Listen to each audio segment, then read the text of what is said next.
Hello and welcome to today's class. I am Dr. Niti Rathor from Chem Pandit. आज शुरू करेंगे class 7 का chapter winds, storms and cyclones. इस chapter में हम पढ़ेंगे अबाउट प्रॉपर्टीज ऑफ एयर। उसके बाद हम देखेंगे कि विंड करंट्स किस तरह से और किन कंडीशंस में जनरेट होते हैं। साथ ही हम पढ़ेंगे स्टॉर्म्स, साइक्लोन्स, टोर्नाडोज किस कंडीशन में बनते हैं और जब ये बनते हैं उस कंडीशन में हमें किस तरह की प्रिकॉशनरी मेजर्स लेने चाहिए और किस तरह से अपना बचाव करना चाहिए। तो चलिए ये सब हम डिटेल में डिस्कस करते हैं। So let's get started. We all know what is air. Air is a mixture of gases जिसमें मेन जो कंपोनेंट है वो है नाइट्रोजन, देन ऑक्सीजन, और जो बाकी बचता है वो आर्गन और दूसरे डस्ट पार्टिकल्स और वाटर वेपर, ये सब है। तो बात करेंगे प्रॉपर्टीज ऑफ एयर की।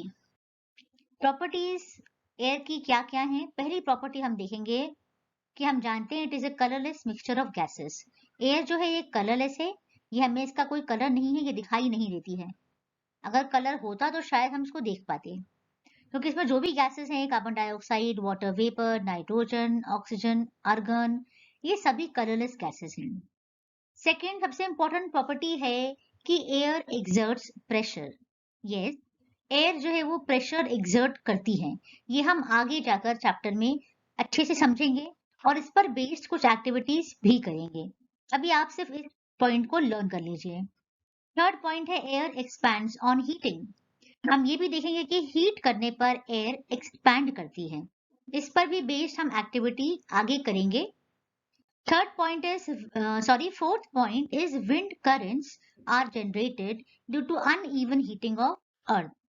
जैसा कि मैंने शुरू में बताया था कि विंड करंट्स जनरेट होते हैं अर्थ के अनइवन हीटिंग की वजह से। अनइवन हीटिंग कैसे?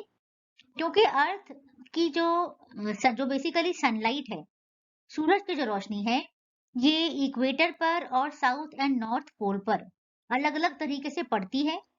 यही रीजन है कि इक्वेटर जो है वो काफी गर्म रहता है और साउथ एंड नॉर्थ पोल ठंडे रहते हैं, क्योंकि वहां इसके डायरेक्ट सनलाइट नहीं पहुंचती है। यही कारण है कि विंड करेंट्स जनरेट होते हैं। यहाँ पर दो तरीके से विंड करेंट्स जनरेट होते हैं। पहला, uneven heating between the equator and the poles. ठीक, इक्वेटर एंड पोल्स के बीच में अनइवन हीटिंग की वजह से। और दूसरा, लैंड एंड वाटर के बीच अनइवन हीटिंग की वजह से। अभी के लिए आप ये जान लीजिए कि लैंड जो है वो बहुत जल्दी हीट होता है, वाटर लेट हीट होता है, और लैंड जल्दी ठंडा भी होता है और वाटर लेट ठंडा होता है, मतलब लेट कूल होता है। ठीक, कैसे, ये सब आगे की स्लाइड्स में हम पढ़ेंगे। चलिए हम डिस्कस करते हैं एक एक्टिविटी। एक्टिविटी बेस्ड है on the property air expands on heating. Air heat करने पर एक्सपैंड करती है। इसके लिए हम एक्टिविटी जो करेंगे उसमें हम एक बॉइलिंग ट्यूब लेंगे।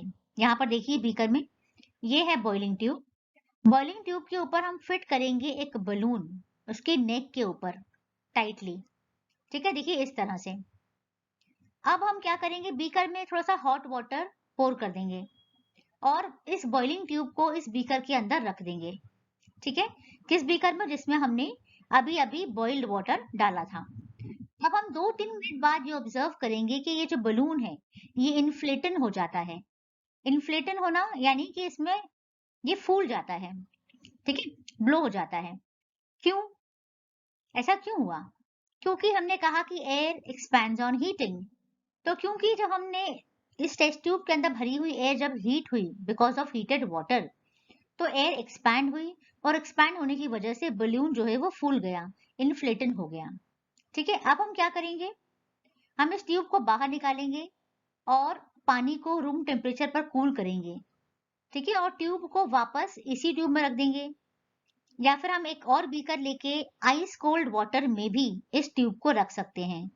2-3 मिनट बाद हम ऑब्जर्व करेंगे कि जो बलून है वो डीफ्लेट हो गया है, यानी वो जो फूला था वो उसकी पूरी हवा बाहर निकल गई है और वो वापस कैसा हो गया है, डीफ्लेटेड हो गया है। तो ऐसा क्यों हुआ? क्योंकि बलून जो है वो कूल होने पर कॉन्ट्रैक्ट हुआ, उसके अंदर जो एयर है वो कॉन्ट्रैक्ट हुई, यानी सिकुड़ गई।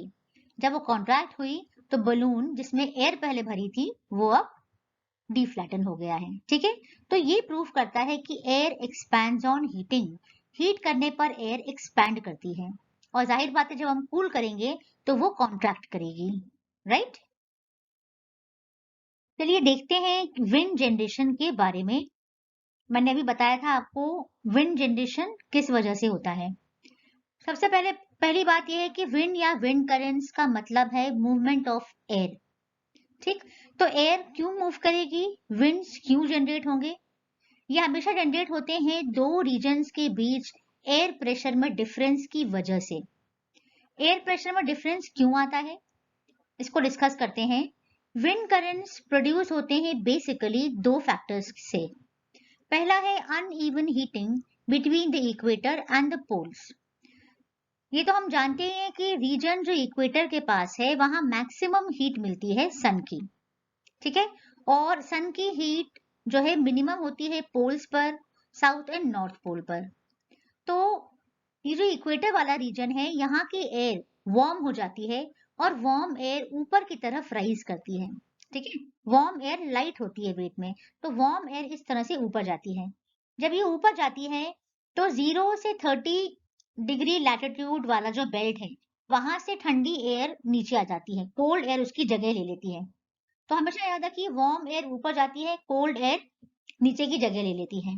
ठीक है, इसकी वजह से विंड्स जो है वो नॉर्थ एंड साउथ पोल से इक्वेटर की तरफ फ्लो करती हैं, बहती हैं। पोल्स पर क्या होता है, पोल्स पर 60 डिग्री का जो लैटिट्यूड है वहां जो वार्म एयर रहती है वो ऊपर की तरफ राइज करती है, और कोल्ड विंड पोलर रीजन से नीचे आ जाती है। ठीक है, इस तरह से विंड सर्कुलेशन हमेशा पोल्स से वार्मर लैटिट्यूड्स की तरफ होता है। ठीक है, हमेशा याद रखिए ठंडी जगह से गर्म जगह की तरफ विंड जो है वो विंड करंट जाता है, विंड ब्लो होती है। यहाँ हमें ध्यान ये रखना है कि विंड की स्पीड जितनी ज्यादा होगी एयर प्रेशर वहां उतना ही कम होगा, और अगर विंड की स्पीड कम है तो वहां एयर प्रेशर ज्यादा होगा। यही रीजन है रेनफॉल पैटर्न का भी। रेनफॉल पैटर्न भी एयर प्रेशर के ऊपर ही डिपेंड करता है कि रेनफॉल ज्यादा होगी या कम होगी, या कब होगी और कब नहीं होगी। क्लियर? सेकेंड है uneven heating of land and water. Land और वाटर के बीच में अनइवन हीटिंग की वजह से भी विंड करंट्स जनरेट होते हैं। समर्स में क्या होता है, समर्स के बाद बारिश आती है, क्यों आती है? समर्स में इक्वेटर के पास का जो लैंड है वो जल्दी गर्म हो जाता है। ठीक है, और लैंड का टेम्परेचर मोस्टली जो ओशन में टेम्परेचर होता है पानी का उससे हायर होता है। एज अ रिजल्ट क्या होता है, लैंड वाली जो एयर है वो ऊपर जाएगी, राइज करेगी, और इसकी वजह से जो ओशन के ऊपर जो एयर है वो उसकी जगह ले लेगी। मतलब ओशन की तरफ से लैंड की तरफ एयर आएगी, की तरफ आएगी एयर, यानी विंड, बेसिकली एयर आएगी। ठीक है, इसी को कहते हैं मॉनसून विंड्स। यानी समर्स में क्या होता है, विंड जो है वो सी की तरफ से, ओशन से लैंड की तरफ बहती है, इसी को हम सी ब्रीज कहते हैं, है ना। और विंटर्स में क्या होता है, विंटर्स में या रात के समय विंड उल्टी डायरेक्शन में बहती है, रिवर्स डायरेक्शन में बहती है। क्यों? क्योंकि इसका उल्टा फिनोमिना होता है विंटर्स में या रात में। रात में या विंटर्स में जो एयर है वो लैंड से ओशन की तरफ फ्लो होती है। ऐसा क्यों है? क्योंकि जब ठंडक होती है, ठंड में लैंड जल्दी कूल करता है, और जो ओशन का पानी है वो देर से कूल करता है। ठीक है, तो क्या होगा, ओशन का टेम्परेचर अभी ज्यादा है तो ओशन के ऊपर की जो हवा है वो ऊपर राइज करेगी, और वहां की स्पेस जगह जो है वो लैंड से आने वाली एयर उस जगह को ऑक्यूपाई कर लेगी।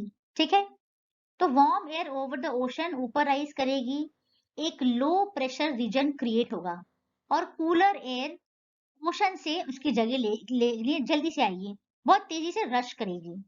तो अब विंड करंट कैसा है, अब विंड करंट कैसा है बताइए। अब अभी हमने पढ़ा था सी ब्रीज, ये है लैंड ब्रीज। तो अब यहाँ पर विंड जो है वो लैंड से ओशन की तरफ फ्लो करेगी। लैंड से ओशन की तरफ बहेगी। ठीक है, तो कोल्डर रीजन्स में से जो विंड्स आ रही होती हैं उनमें वाटर वेपर भी होता है, और इसी वाटर वेपर के कारण जो ठंड में जो रेन है वो रेनफॉल जो है बहुत ही कम होती है। जबकि गर्मियों में क्या होता है, गर्मियों में वाटर वेपर बहुत ज्यादा प्रोड्यूस होता है, बहुत ज्यादा भाप बनती है, और बहुत ज्यादा भाप बन के ऊपर की तरफ जाती है।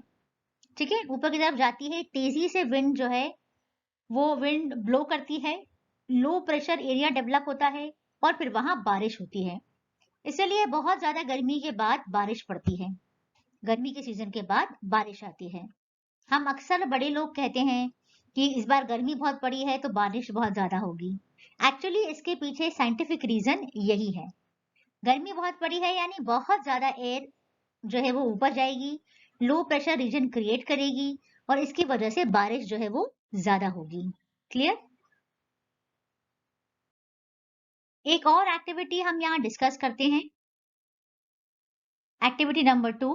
यहाँ पर देखिए, ये पिक्चर देखिए, हम क्या करेंगे, 2 पेपर बैग्स लेंगे या फिर 2 एम्प्टी कप्स लेंगे ऑफ सेम साइज, ठीक, पेपर कप्स, और दोनों बैग्स को या कप्स को उल्टा करके इन्वर्टेड पोजीशन में हम एक मेटल स्टिक या एक वुडन स्टिक के ऊपर टाई कर देंगे। देखिए जैसे पिक्चर में है, इस तरह से, जैसे बैलेंस होता है ना तराजू, उसकी तरह। ठीक है, अब इसको हम तराजू की तरह पकड़ लेंगे, सेंटर में एक धागा बांधकर। अब क्या करेंगे, एक बैग के नीचे हम एक कैंडल बर्न करके रख देंगे, और फिर ऑब्जर्व करेंगे धीरे धीरे कि क्या होता है। हम ये देखेंगे कि बैग्स का बैलेंस डिस्टर्ब हो जाता है। जिस बैग के नीचे हमने कैंडल रखी है वो ऊपर चला जाता है, और दूसरा वाला नीचे आ जाता है। ठीक, तो ये ऊपर क्यों गया बैग? क्योंकि हमने ये हीट किया ना, तो इसके नीचे की जो एयर है वो हीट हो गई। जब हीट हो गई तो हमने अभी अभी पढ़ा कि वार्म एयर क्या करती है, राइज करती है। तो जब ये वार्म एयर ऊपर राइज करेगी तो ये पेपर बैग भी ऊपर हो जाएगा, और दूसरा वाला ऑटोमेटिकली नीचे चला जाएगा। तो ये एक्टिविटी प्रूव करती है कि वार्म एयर एक्चुअली राइजेस। ठीक है, वार्म एयर हल्की होती है और वो ऊपर की तरह राइज करती है। नीचे रहती है कोल्ड एयर और ऊपर रहती है hot air. Clear? Wind current को मेजर करने के लिए, यानी विंड स्पीड को मेजर करने के लिए एक इंस्ट्रूमेंट यूज होता है जिसका नाम है एनेमोमीटर। ये देखिए, एनेमो मीन्स विंड। ठीक है, एनेमो का मतलब है विंड। यहाँ पर ये इसका पिक्चर देख सकते हैं आप। इसमें 3 या 4 कप्स रहते हैं। Cup means cup like structure, cup जैसे 3 या 4 स्ट्रक्चर्स माउंटेड रहते हैं 4 या 3 रॉड्स के ऊपर। ठीक है, और ये इस तरह से माउंटेड रहते हैं चारों एक सिंगल रॉड के ऊपर कि ये फ्रीली मूव कर सकें, फ्रीली गोल गोल घूम सकें। ठीक, जितनी ज्यादा विंड की स्पीड होगी उतनी ही तेजी से ये सर्कुलरली कप्स जो है वो रोटेट करेंगे। एनेमोमीटर के बेस पर एक स्केल होता है जो विंड की स्पीड को रीड करता है इन किलोमीटर्स पर आवर। तो इस तरह से इस इंस्ट्रूमेंट को, यानी कि एनेमोमीटर को यूज करके विंड स्पीड को क्या कर सकते हैं, मेजर कर सकते हैं। थंडरस्टॉर्म किस कंडीशन में बनता है ये भी देख लेते हैं। पॉइंट ये है, what is a thunderstorm? Thunderstorm तो हम जानते हैं ना, बिजली कड़कना, उसके साथ ही बारिश या ओलों का गिरना, बहुत तूफानी जो है हवा चलना, इन सारी चीजों को कलेक्टिवली कहते हैं थंडरस्टॉर्म। थंडरस्टॉर्म मोस्टली कहाँ होता है, फ्रीक्वेंटली होता है हॉट ह्यूमिड ट्रॉपिकल रीजन्स में, जैसे कि इंडिया में। क्या होता है कि ट्रॉपिकल ह्यूमिड ट्रॉपिकल रीजन है इंडिया में, मतलब कि इंडिया में मोस्टली काफी काफी सूरज रहता है, काफी गर्म है हमारी कंट्री, क्योंकि बहुत ज्यादा गर्मी यहाँ पर पड़ती है ना। 12 महीनों में काफी ज्यादा मंथ्स के लिए यहाँ पर, वैसे तो समर से 4 सीजन्स का होता है, लेकिन देखा जाए तो आजकल ये 6 to 7 या 8 मंथ्स के लिए, 6-7 मंथ्स के लिए एक्सटेंड हो जाता है। तो क्या होता है, ये जो गर्म टेम्परेचर है, राइजिंग टेम्परेचर है, इससे क्या होगा, हम जानते हैं कि विंड्स जो है वो अपवर्ड मूव करती रहेगी। ठीक है, हॉट एयर ऊपर जाएगी, नीचे से कोल्ड एयर उसकी जगह ले लेगी। ठीक, तो जब ये विंड ऊपर की तरफ मूव करती है, ये अपने साथ वाटर वेपर, मॉइस्चर जो ऑलरेडी एयर में है, वो अपने साथ उसको ले जाती है, कैरी करती है। अब ये ऊपर ऊपर ऊपर ऊपर जाती जाएगी, जाती जाएगी, जाती जाएगी। वहां काफी ऊपर जाने के बाद, एटमॉस्फेयर में ऊपर जाने के बाद, जब सडनली एक जगह पर टेम्परेचर जो है वो ड्रॉप हो जाता है, सडनली ड्रॉप होता है। जब सडनली ड्रॉप होता है तो ये जो वाटर वेपर इसमें है, ये सॉलिडिफाई हो जाता है, यानी ये आइस में कन्वर्ट हो जाता है, ठीक है। और बिकॉज ऑफ वेट ये तेजी से वापस नीचे गिरता है। अब जब ये तेजी से नीचे गिरता है, लेकिन प्रॉब्लम ये है कि जब वो नीचे आता है तो नीचे की एयर तो गर्म ही है, नीचे की जो एयर है वो तो वार्म ही है। तो क्या होगा, ये जो टेम्परेचर डिफरेंस की वजह से, है ना, ये जो एक्सट्रीम कंडीशंस डेवलप होती हैं कि ऊपर से तो वाटर जो है वो बर्फ की फॉर्म में या ड्रॉपलेट्स के फॉर्म में नीचे आ रहा है, और नीचे अभी भी बहुत गर्मी है। तो ये एक अनइवन टेम्परेचर की कंडीशन और एयर प्रेशर जो बहुत अनइवनली यहाँ डेवलप हो जाता है, इसकी वजह से लाइटनिंग होती है, साउंड सुनाई देता है, बारिश गिरती है, काफी तेज विंड चलती है, और इस पूरे इवेंट को थंडर स्टॉर्म कहते हैं, ठीक है। तब आप समझ गए कि थंडर स्टॉर्म किन कंडीशंस में डेवलप होता है। ठीक, हमने पढ़ाई है। जब तेजी से विंड ऊपर जाएगी तो क्या होगा, लो एयर प्रेशर क्रिएट होगा। जब लो प्रेशर का रीजन क्रिएट होगा तो बारिश होगी ही होगी, है ना। और जो हमने देखा कि वाटर वेपर कैरी करके जा रहा है, तो बारिश सिर्फ बारिश के फॉर्म में, बूंदों के फॉर्म में ही नहीं, प्रेसिपिटेशन जो है वो बर्फ के फॉर्म में, यानी कि ओले के फॉर्म में भी मोस्टली होता है। ठीक, तो ये सारा जो इवेंट हुआ, लाइटनिंग भी हुई, साउंड भी आ रहा है, बर्फ भी गिर रही है, यानी कि बर्फ गिर रही है मतलब है ओले गिर रहे हैं, बारिश हो रही है, बहुत तेज हवा भी चल रही है, ये सब कुछ मिलाकर कहलाता है थंडर स्टॉर्म। क्लियर? तो what are the safety measures that will be taken during a thunder storm?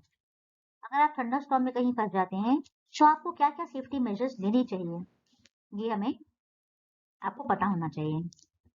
सबसे पहले तो हमेशा ध्यान रखिए, एक आइसोलेटेड ट्री के अंडर शेल्टर कभी भी नहीं लेना चाहिए, because it is very very risky.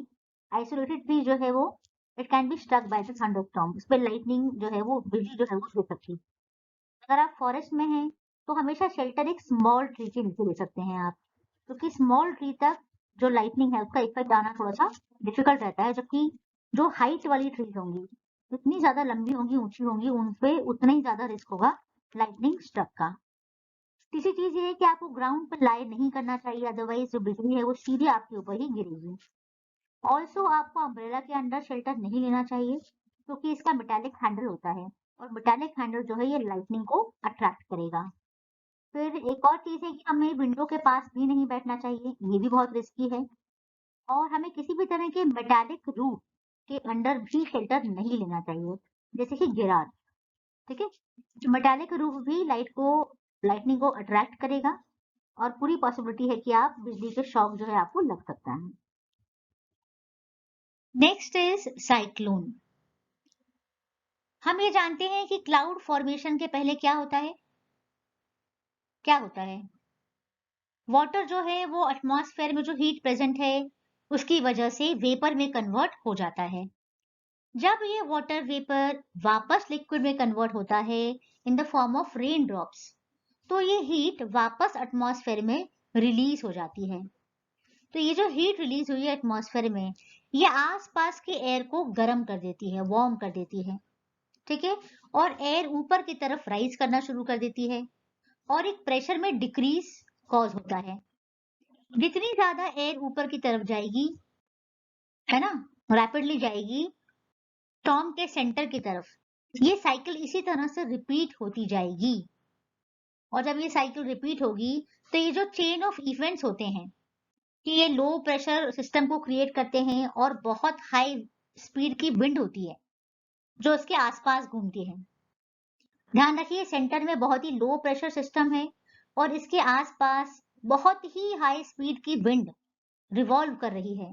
तो इस वेदर कंडीशन को साइक्लोन कहते हैं। क्या कहते हैं?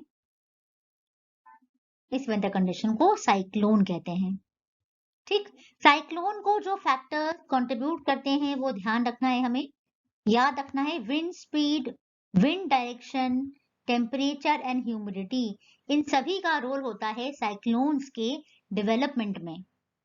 कमाल की बात है, आपको यकीन नहीं होगा कि साइक्लोन का जो सेंटर होता है ना, उसको हम क्या बोलते हैं, उसको आई बोला जाता है। साइक्लोन का जो सेंटर होता है इसको आई कहते हैं। और ये जो आई है ये 10 से 15 किलोमीटर जो है वो हाई होता है, मतलब साइक्लोन जो है 10 से 15 किलोमीटर हाई होता है, हाइट में होता है।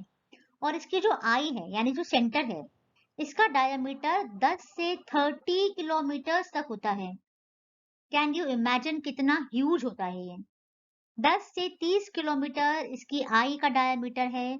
और जो बाहर का पूरा रीजन है, क्लाउड रीजन जिसको बोलते हैं, जहां पे विंड है, क्लाउड रीजन 150 किलोमीटर्स का होता है। 150 किलोमीटर्स कितना ह्यूज होता है। क्योंकि ये इतना ह्यूज होता है इसीलिए ये बहुत ज्यादा डिस्ट्रक्शन कॉज करता है। ध्यान हमें ये भी रखना है कि साइक्लोन को ही हरिकेन कहते हैं अमेरिकन कॉन्टिनेंट में, और फिलीपींस एंड जापान में इसको टाइफून कहते हैं।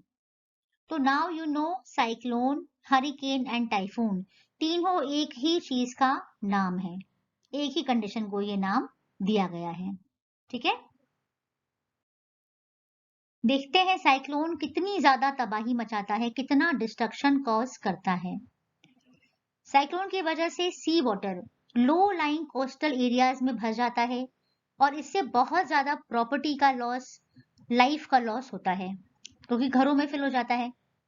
ऑल्सो ये सॉइल की फर्टिलिटी भी रिड्यूस करता है, क्योंकि फ्लड क्या करती है, फ्लड जो टॉप फर्टाइल लेयर होती है ना उसको वॉश कर देती है, उसको बहाकर ले जाती है अपने साथ। और जो टॉप की जो लेयर है वही फर्टाइल होती है, इसी में सारे न्यूट्रिएंट्स सबसे ज्यादा प्रेजेंट होते हैं। ठीक है, फिर कंटिन्यूसली हेवी रेनफॉल होती है बिकॉज ऑफ साइक्लोन, तो इससे फ्लड सिचुएशन और ज्यादा वर्स हो जाती है, बिकॉज पानी को ड्रेन करने का टाइम ही नहीं मिलता, मौका ही नहीं मिलता।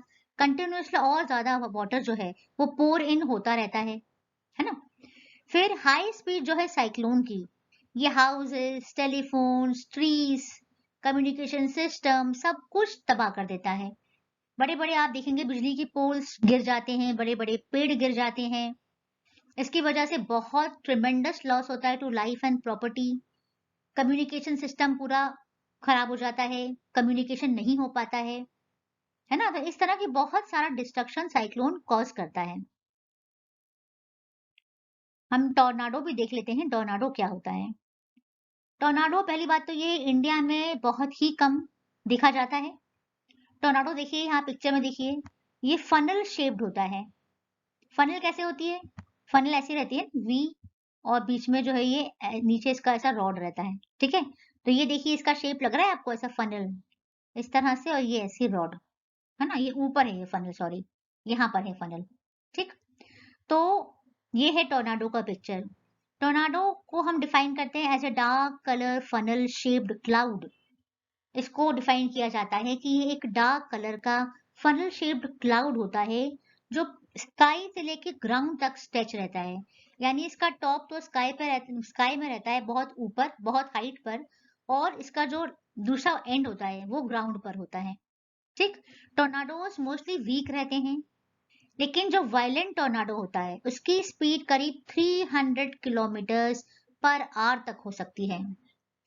टोर्नाडो जो है वो साइक्लोन के अंदर भी बन सकता है, दोनों एक साथ बन सकते हैं। इंडिया की जो पूरी कोस्ट लाइन है ना, कोस्ट लाइन जो है वो काफी वल्नरेबल है to cyclones, particularly east coast. जो इंडिया का वेस्ट कोस्ट है वो काफी लेस वल्नरेबल है, यानी वहां लेस पॉसिबिलिटीज हैं साइक्लोन वाले स्टॉर्म्स की, चाहे वो इंटेंसिटी में हो या फ्रीक्वेंसी में हो। इंटेंसिटी यानी कितनी ज्यादा इंटेंस है वो, कितने हाई स्पीड है, और फ्रीक्वेंसी यानी कितनी बार ये आता है साल में, है ना। दोनों ही चीजों में जो इंडिया का वेस्टर्न कोस्ट है ये काफी लेस वल्नरेबल है, यानी यहाँ काफी कम चांसेस होते हैं साइक्लोन्स के, जबकि जो ईस्टर्न कोस्ट लाइन है वहां साइक्लोन्स की पॉसिबिलिटी ज्यादा रहती है। जैसा कि हमने देखा कि ये सभी, चाहे वो स्टॉर्म हो, साइक्लोन्स, टोर्नाडोज, ये बहुत ज्यादा ह्यूज लॉस जो है इनकी वजह से होता है बहुत डिस्ट्रक्टिव होते हैं। इसीलिए गवर्नमेंट बहुत सारे इफेक्टिव सेफ्टी मेजर्स इसके लिए लेती है। जी हाँ, पहले से ही फोरकास्ट कर दी जाती है और वार्निंग सर्विस जो है वार्निंग जारी कर दी जाती है, ताकि टोर्नाडो से होने वाला लॉस को प्रिवेंट करना, यानी कम कर सकते हैं। बचा तो नहीं सकते पूरी तरीके से, लेकिन काफी हद तक कम कर सकते हैं। अगर पहले से हमें पता चल गया कि भाई फोरकास्ट है 24 आवर्स में या 36 आवर्स में साइक्लोन आ सकता है, तो क्या कर सकते हैं हम? अपनी जरूरी चीजें जो है वो वहां से जो है मूव कर सकते हैं। हम खुद, पब्लिक भी वहां से मूव कर सकती है। और ऐसा होता ही है, जब भी किसी सिवियर साइक्लोन की पॉसिबिलिटी डेवलप होती है, तो गवर्नमेंट पहले ही वहां के जो इलाके हैं, जो लो लाइंग जो एरियाज है, वहां पे जो लोग रहते हैं, उन एरिया को खाली करा देते हैं, ताकि देखिए आप घर मकान तो लेके कहीं नहीं जा सकते हैं, लेकिन एटलीस्ट ह्यूमन लाइफ तो बचा सकते हैं, है ना? अब ये जो वार्निंग होती है साइक्लोन की, सवाल ये है कि ये बहुत इफेक्टिवली कम्युनिकेट होना चाहिए टू द गवर्नमेंट एजेंसीज। पहली बात है, गवर्नमेंट को पता चलना चाहिए। फिर उन्हें ये कम्युनिकेट करना चाहिए प्रॉपरली फिशरमैन को, पोर्ट्स को, शिप्स को और जनरल पब्लिक को थ्रू रेडियो, टेलीविजन एक्सेट्रा। तो रेडियो, टेलीविजन के एक्सेट्रा प्रॉपर जानकारी जनरल पब्लिक तक पहुंचनी चाहिए। फिर है साइक्लोनिक शेल्टर्स कंस्ट्रक्ट किए जाने चाहिए साइक्लोन प्रोन एरियाज में। जिन एरियाज में बहुत ज्यादा साइक्लोन आता है और आने की पॉसिबिलिटी होती है, वहां पर साइक्लोन शेल्टर्स बनाए जाते हैं, जहां पर टेम्परेरी लोगों को मूव कराया जा सके। ठीक है? और तब तक प्रॉब्लम ये पूरी सॉर्ट आउट ना हो जाए, तब तक उनके वहां रहने खाने का प्रॉपर इंतजाम हो। फिर प्रॉपर एडमिनिस्ट्रेटिव अरेंजमेंट्स भी किए जाना चाहिए, ताकि लोगों को जल्द से जल्द सेफर प्लेसेस तक पहुंचाया जा सके। ठीक है? यहाँ पर टेक्नोलॉजी का भी बहुत बड़ा रोल है, क्योंकि आजकल टेक्नोलॉजी की में इतनी डेवलपमेंट हो गई है कि पहले जो कोस्टल रेसिडेंट्स होते थे, इन्हें बहुत कम समय मिलता था, 24 घंटे या उससे भी बहुत कम मिलते थे अपना घर खाली करने के लिए और जो भी ज़रूरी सामान है उनको ट्रांसफ़र करने के लिए। ठीक है, लेकिन अब क्या है, अब ये रीजन्स जो साइक्लोन प्रोन रीजन्स हैं, ये काफ़ी बेटर प्रोटेक्टेड हैं बिकॉज ऑफ एडवांस टेक्नोलॉजी। आजकल सैटेलाइट्स एंड राडार्स इम्प्रूव्ड जो है, इम्प्रूव्ड सैटेलाइट एंड राडार्स की वजह से साइक्लोन अलर्ट या cyclone watch 48 hours in advance issue हो जाता है। This is so good. 48 hours पहले ही ये एडवांस में इशू हो जाता है और इतना समय काफ़ी होता है कि अपने ज़रूरी सामान और चीज़ों को लेकर जो पब्लिक है, नॉर्मल पब्लिक, वो किसी बेटर या सेफर प्लेस तक शिफ्ट हो सकती है। हम ऑलरेडी जानते हैं कि स्पीड एक बहुत ही इंपॉर्टेंट रोल प्ले करती है स्टॉर्म के फॉर्मेशन में। देयरफॉर विंड स्पीड को मेजर करके भी यह अंदाजा लगाया जा सकता है कि साइक्लोन जो है वो एक्सपेक्टेड है।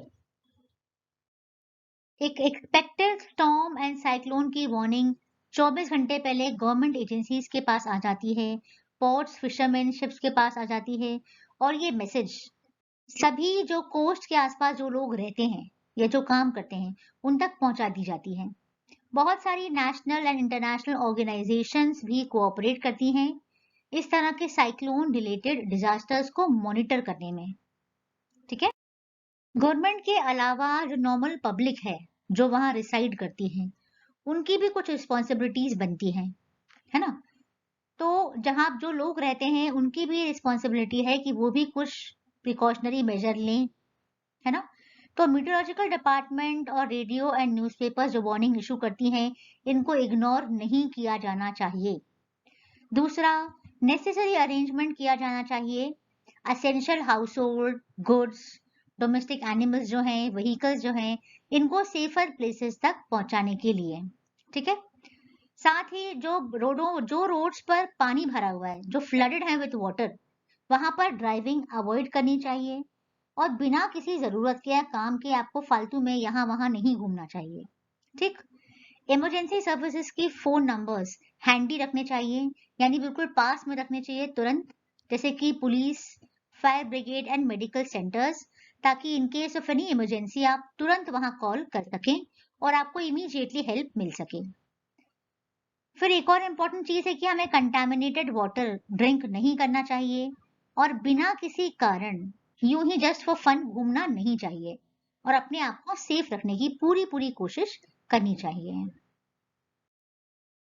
तो इसके साथ ही ये चैप्टर हम कंप्लीट करते हैं। सभी टॉपिक्स को हमने बहुत डिटेल में और अच्छी तरह से डिस्कस किया है। Students, if you still have any problem, do write your doubts in the comment box and I would love to solve all your doubts and problems. Also, अगर आपको इस चैनल के वीडियो लेसन्स पसंद आते हैं, then do like and subscribe the channel and also share it with your friends. Thank you.